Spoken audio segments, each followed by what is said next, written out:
Um agente do serviço secreto grita para levar o presidente ao bunker. O comandante em chefe dos Estados Unidos da América é levado à força de sua mesa para fora do salão oval. Fora das janelas da Casa Branca, há um flash brilhante.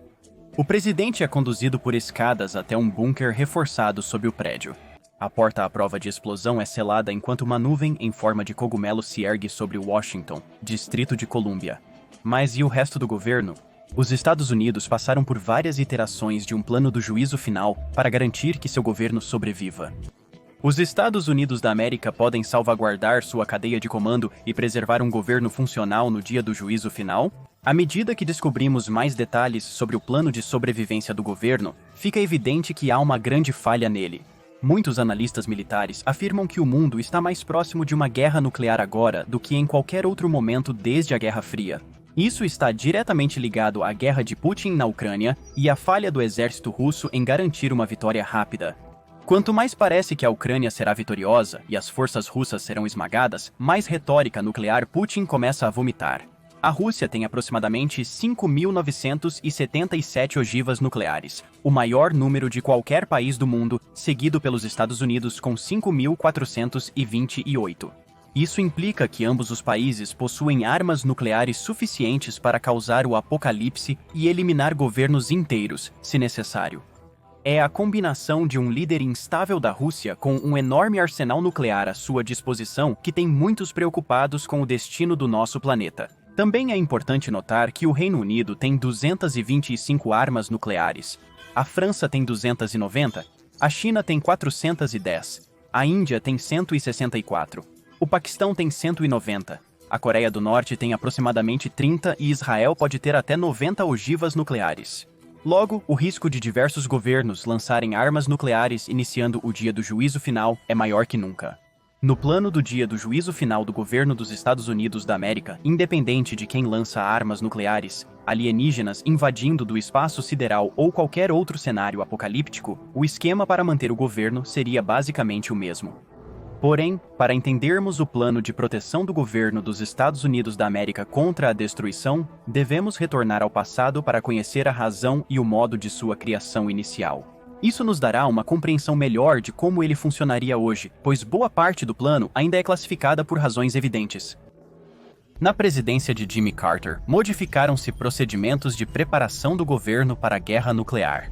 Essas alterações formaram a base de um plano para assegurar a segurança de todos os futuros presidentes e altos funcionários dos Estados Unidos da América. Um governo operante no dia do juízo final.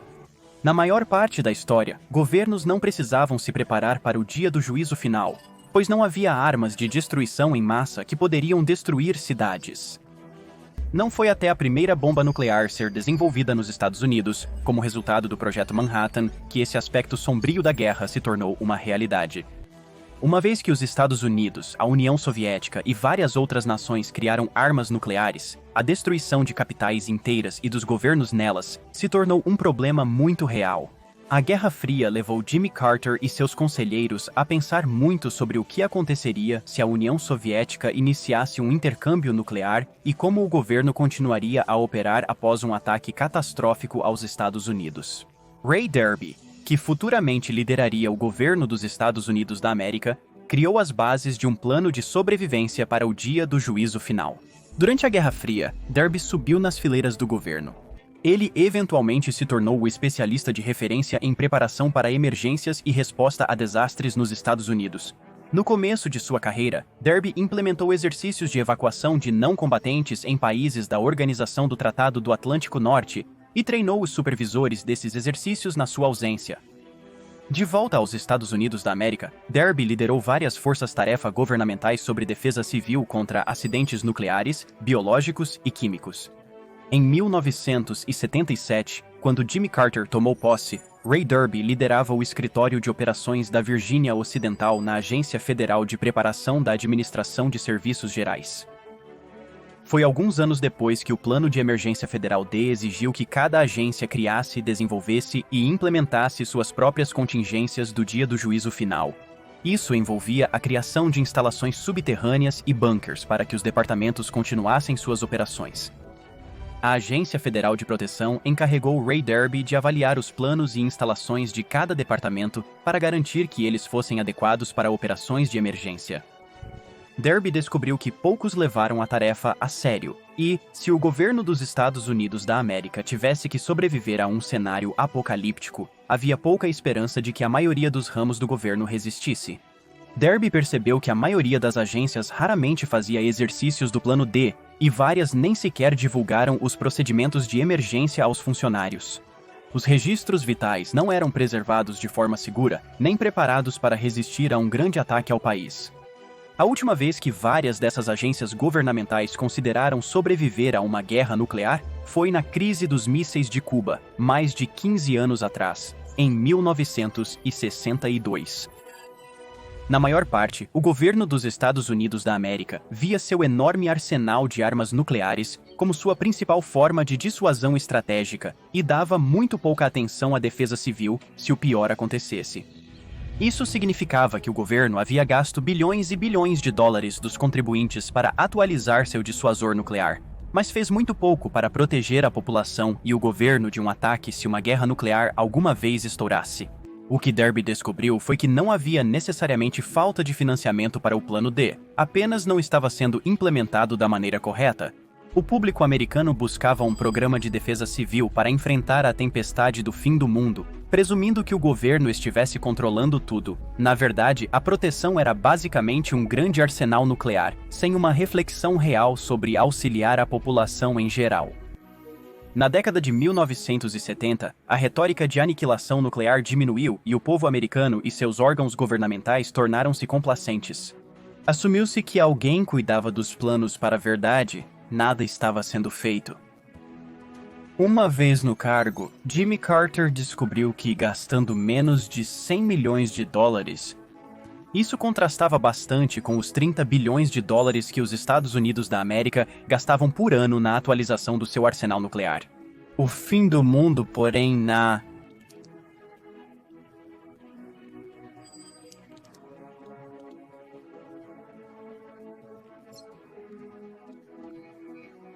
Em setembro de 1978, Carter anunciou a inclusão da defesa civil do país no programa de dissuasão estratégica, acreditando que uma população e um governo vulneráveis a um ataque nuclear não sobreviveriam ao dia do juízo final. Derby e a Agência Federal de Proteção realizaram uma extensa pesquisa e descobriram que muitos abrigos contra radiação eram inadequados e precisavam urgentemente de reparos. Outros teriam que ser totalmente substituídos.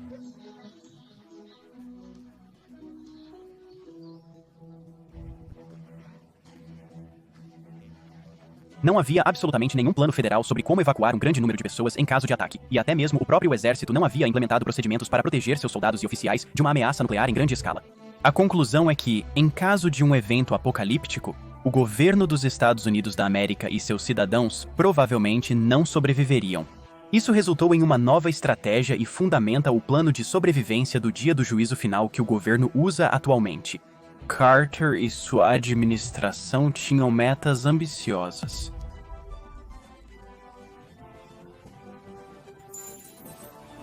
Durante uma guerra nuclear, o governo tentaria salvar pelo menos 80% da população, o que precisaria ser feito com um orçamento operacional anual de menos de 250 milhões de dólares por ano. Dividido pela população dos Estados Unidos da América, então, 223 milhões não parece tanto. A Agência Federal de Gerenciamento de Emergências, FEMA, apoiada pelo presidente James Blunt, foi fundada em 19 de junho de 1979. John Macy foi o primeiro diretor da FEMA.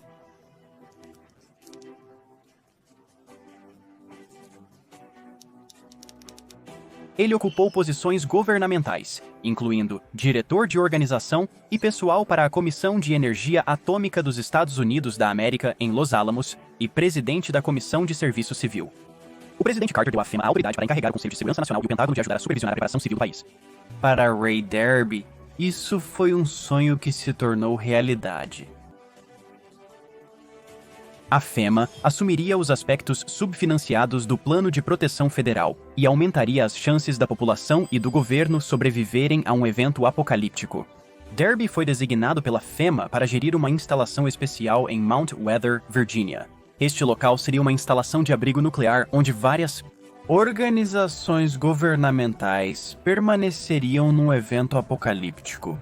Ray Derby deveria supervisionar a construção e subsequente expansão do que se tornaria o Centro de Operações de Emergência do Mount Weather. Esta instalação precisaria conter um grande estoque de recursos e itens de sobrevivência, além de ter a infraestrutura e o pessoal para permitir que o governo continue operando no caso de uma guerra nuclear. Conforme os planos da FEMA evoluíam, algo ficou extremamente claro. Em um ataque nuclear ou outro cenário apocalíptico, o exército teria um papel crucial na segurança doméstica. Isso implicava que, se os Estados Unidos da América fossem atacados, provavelmente seria necessário implementar a lei marcial para que o exército gerisse a distribuição de recursos e protegesse as partes restantes da sociedade. Foi descoberto que o plano de sobrevivência do dia do juízo final do governo admite que, em um ataque nuclear iminente, a lei marcial provavelmente será instaurada antes do evento real. Isso seria realizado para afastar muitas pessoas de alvos militares e governamentais estratégicos, mitigando a perda de vidas, mesmo sem um plano claro de execução. O governo e o exército preferem não divulgar esse lado do plano do dia do juízo final, pois os cidadãos dos Estados Unidos da América provavelmente reagiriam negativamente ao exército ter total controle sobre suas vidas. Conforme o plano do dia do juízo final progredia, mais abrigos de evacuação governamentais foram criados. O chefe do Estado-Maior Conjunto ficou responsável por designar 60 oficiais para locais de realocação em caso de ataque.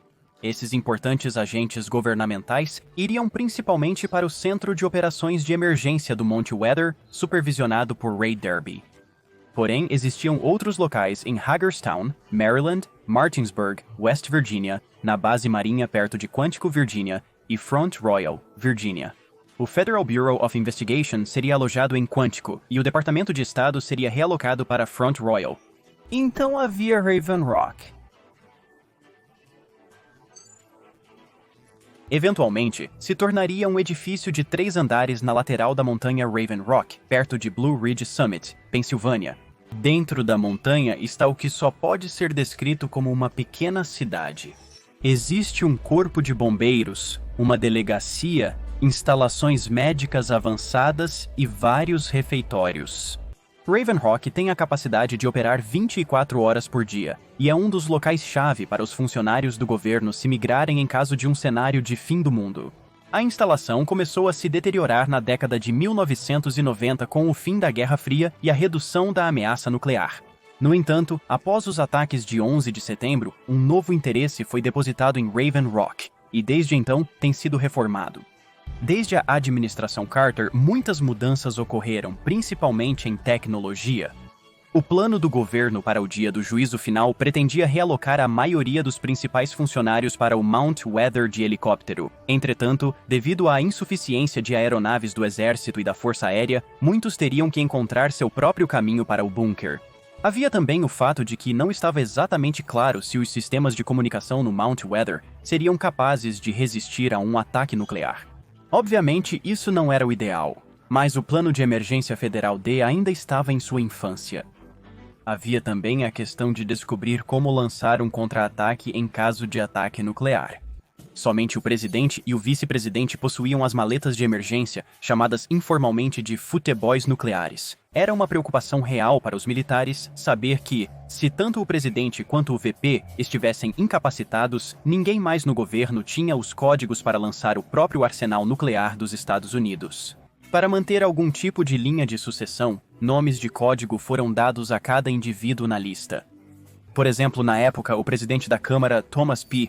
Neal Jr. só precisaria pronunciar Dia da Bandeira para que o oficial de ação de emergência do Centro de Comando do Pentágono assumisse o controle do país e de suas armas nucleares. O presidente pro tempore do Senado usaria a frase de código 4 dedos, e o secretário de Estado poderia autenticar sua identidade e assumir o controle do governo dizendo desvanecer. Presumivelmente, com tecnologia avançada e planos de contingência, a autenticação da linha de sucessão seria mais segura se o dia do juízo final ocorresse hoje. Porém, tal informação é ultra secreta. Como nota à parte, a linha sucessória foi estabelecida na Constituição dos Estados Unidos da América e na Lei de Sucessão Presidencial de 1947. A ordem da linha de sucessão foi criada com base na ordem em que as posições foram criadas. Portanto, a atual linha de sucessão é composta por 18 pessoas e segue a seguinte ordem: vice-presidente, presidente da Câmara dos Deputados, presidente pro tempore do Senado, secretário de Estado, secretário do Tesouro, secretário de Defesa, procurador-geral, secretário do Interior, secretário de Agricultura, secretário de Comércio, secretário do Trabalho, secretário de Saúde e Serviços Humanos, secretário de Habitação e Desenvolvimento Urbano, secretário de Transportes, secretário de Energia, secretário de Educação, secretário de Assuntos de Veteranos e o secretário de Segurança Interna. No discurso sobre o Estado da União, anualmente, um membro da linha de sucessão é selecionado para ficar em um bunker não divulgado, enquanto os demais se reúnem no prédio do Capitólio, em caso de destruição do edifício com todos dentro. A Agência Federal de Gerenciamento de Emergências teve bastante a ponderar nos primeiros anos da elaboração de planos apocalípticos para o governo. Eventualmente, optou por um plano flexível e descentralizado, com uma infinidade de abrigos contra quedas do governo em todo o país, aumentando assim as chances de o governo sobreviver a um cenário de fim do mundo no futuro. O ideal era que as agências governamentais mais importantes fossem divididas e atribuídas a quadros interagências de 50 pessoas. Haveria 5 desses grupos, e cada indivíduo neles teria um local pré-planejado para ir, que seria seguro e conectado ao presidente, para garantir que o governo pudesse continuar funcionando. As equipes de suporte de 50 pessoas, codinomeadas Treetop, se dispersaram aleatoriamente para os diversos locais protegidos pelo país. Isso garantiria que, quando o presidente tomasse uma decisão, todas as agências governamentais estariam operacionais e capazes de implementar o que quer que o presidente declarasse, pelo menos em teoria. Este plano ainda enfrentou problemas com a autenticação de ordens devido à falta de tecnologia avançada. Durante a gestão de George W. Bush, o governo rastreava sucessores presidenciais via satélite e celular. Isso facilitou identificar quem deveria comandar. Equipes de 50 pessoas foram formadas para atuar como executivo do país por no mínimo 6 meses em eventual cenário apocalíptico. Hoje, as alocações de orçamento para as equipes de suporte ao sucessor são muito maiores do que no passado. O Pentágono tem testado continuamente centros de comando móveis fortificados. A Força Aérea integrou a largura de banda eletromagnética em satélites dedicados a garantir a continuidade do governo. Grandes investimentos foram feitos em instalações anti-radiação, como o Monte Weather, para onde o presidente seria levado em caso de dia do juízo final. Curiosamente, o plano de sobrevivência dos Estados Unidos da América não só visa salvar pessoas, mas também prioriza a preservação de documentos e obras de arte em caso de ataque catastrófico.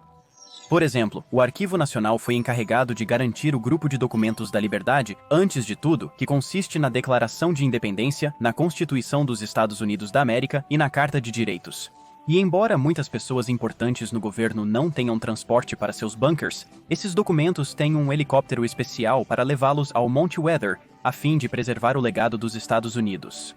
Se o tempo fosse crucial e só alguns documentos importantes pudessem ser preservados, alguns teriam prioridade. A Declaração de Independência seria preservada antes da Constituição. Na Biblioteca do Congresso, o discurso de Gettysburg seria protegido antes da Comissão Militar de George Washington. E durante a Guerra Fria, havia até uma equipe dedicada de guardas do Parque Nacional cujo trabalho era proteger e evacuar o Sino da Liberdade da cidade de Filadélfia se acreditava-se estar ameaçado. É notável que existem equipes e transportes para salvar objetos inanimados, mas o plano de sobrevivência do dia do juízo final do governo possui poucas contingências para salvar vidas de cidadãos americanos. Isso é algo a considerar enquanto discutimos os aspectos atuais do plano governamental para o dia do juízo final. Após o catastrófico fim da civilização, o governo sabia da necessidade de programas para organizar os sobreviventes e reiniciar o país. Então, algumas agências assumiram tarefas muito distintas após o governo se refugiar e funcionar a partir de seus abrigos anti-radiação. Os Correios seriam encarregados de identificar e registrar os mortos e sobreviventes do ataque. Isso porque os funcionários dos Correios e a organização conheciam o endereço das pessoas e tinham grande probabilidade de identificar qualquer sobrevivente de sua comunidade. O Serviço Florestal dos Iowa, por sua vez, garantiria que o inventário nacional de grãos, trigo, milho e feijão estivesse bem guardado. A Federal Reserve, por outro lado, teria uma tarefa mais intrigante de avaliar e identificar valores financeiros mantidos em criptoativos. Mais importante, o governo teria que enfrentar como informar a todos sobre a tragédia e a situação.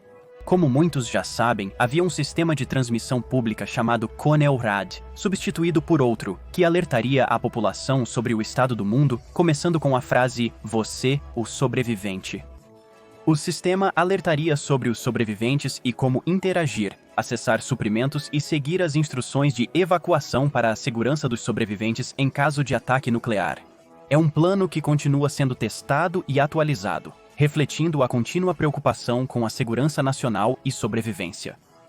Essas medidas revelam uma perspectiva intrigante sobre como uma nação moderna, com todos os seus avanços, se prepara para a mais extrema das contingências.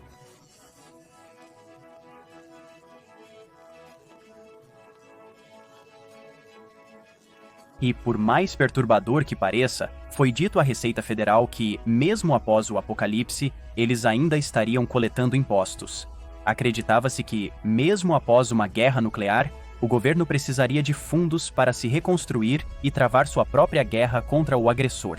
Portanto, a Receita Federal recebeu a tarefa de arrecadar dinheiro para manter o governo funcionando.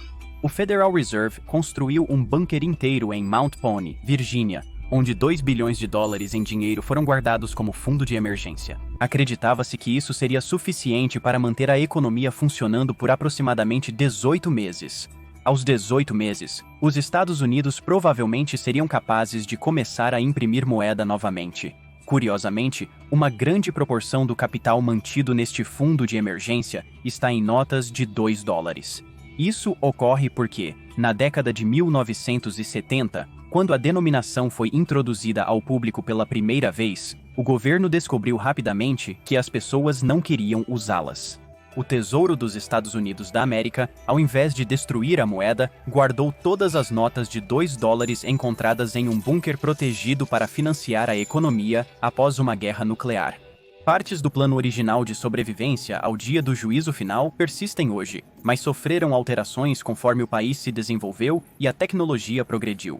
Agora, há 4 complexos principais para membros designados do governo. São eles: o Centro de Operações de Emergência Presidencial, o Complexo da Montanha Raven Rock, o Centro de Operações de Emergência do Monte Weather e o Complexo da Montanha Cheyenne, no Colorado, base do Comando de Defesa Aeroespacial da América do Norte. Há a Condição de Prontidão para a Continuidade do Governo, CODCOM, sistema de classificação que identifica o nível de ameaça enfrentado pelo governo e as medidas a tomar. Isso é semelhante aos níveis de defesa-condição, exceto que representa a prontidão do governo em vez da prontidão militar durante um ataque nuclear. No CODCOM 4, o país está em paz e as operações regulares continuam como normal. Todos os servidores públicos devem conseguir alcançar uma instalação alternativa em até 12 horas, se preciso. No CODCOM 3, o governo está em alta prontidão. Funcionários de alto nível devem informar um escritório de vigilância sobre sua localização se a situação piorar. Todos os servidores públicos devem estar aptos a se transferir para um local alternativo em até 8 horas. Anualmente, no discurso sobre o Estado da União do Presidente, o governo entra em CODCOM 3, pois vários funcionários-chave se encontram no mesmo prédio. Um aspecto do CODCOM 3 é que uma pessoa na linha de sucessão deve ser movida para um local seguro para ser o sobrevivente designado. No CODCOM 2, o pessoal governamental essencial deve alcançar uma instalação de realocação em até 4 horas. É neste nível que o dia do juízo final pode ocorrer a qualquer instante.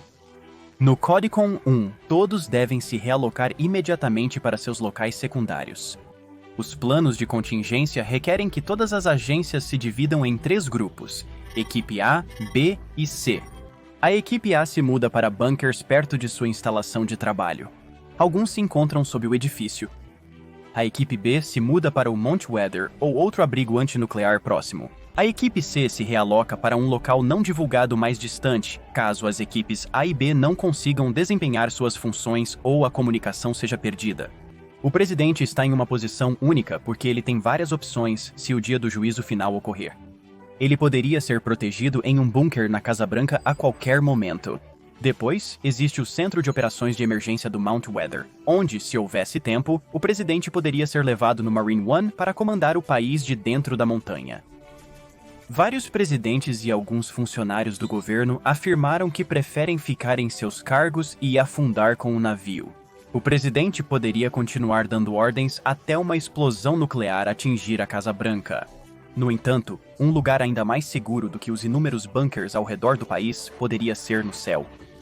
O Air Force One é definitivamente uma opção para o presidente enfrentar o apocalipse, mas há outra aeronave que seria ainda mais provável de abrigar o presidente em caso de um cenário de fim do mundo. Como qualquer aeronave em que o presidente esteja automaticamente se torna o Air Force One, tecnicamente, o mesmo seria verdade com o Boeing E-4 Advanced Airborne Command Post. No entanto, esta não é uma aeronave típica. O E-4 pode ser usado como um posto de comando móvel para a Autoridade de Comando Nacional, que é o presidente, o secretário de defesa e quaisquer outros oficiais a bordo.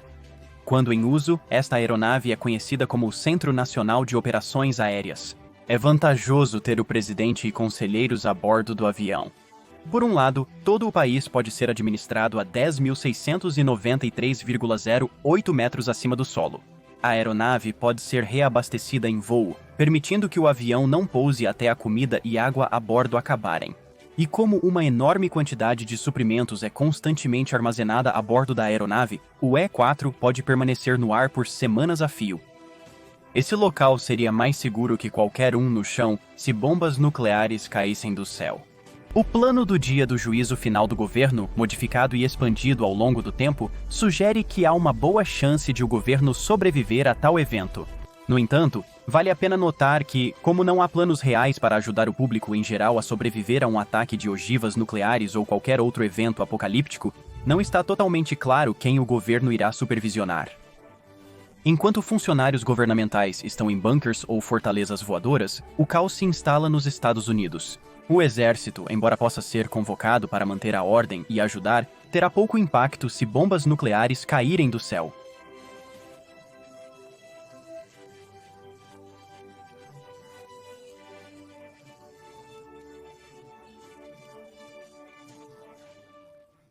Obrigado por assistir.